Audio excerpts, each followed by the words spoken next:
أعوذ بالله من الشيطان الرجيم. بسم الله الرحمن الرحيم. وإذ استسقى موسى لقومه فقلنا اضرب بعصاك الحجر فانفجرت منه 12 عينا قد علم كل أناس مشربهم كلوا واشربوا من رزق الله ولا تعثوا في الأرض مفسدين. وإذ قلتم يا موسى لن نصبر على طعام واحد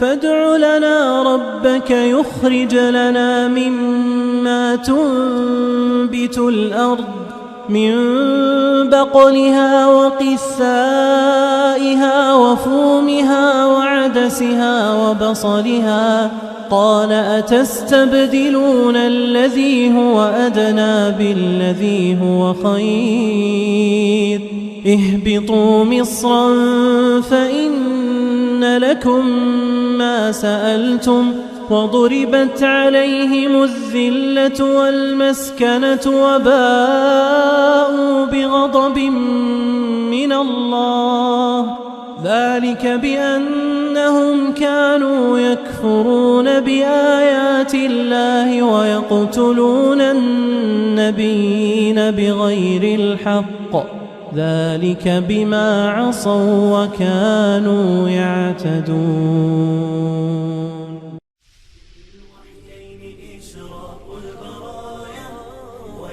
السد في وجه الغواية إلى الرحمن يممنا المطايا بهدي الله نبلغ خير غاية بهدي الله نبلغ خير غاية.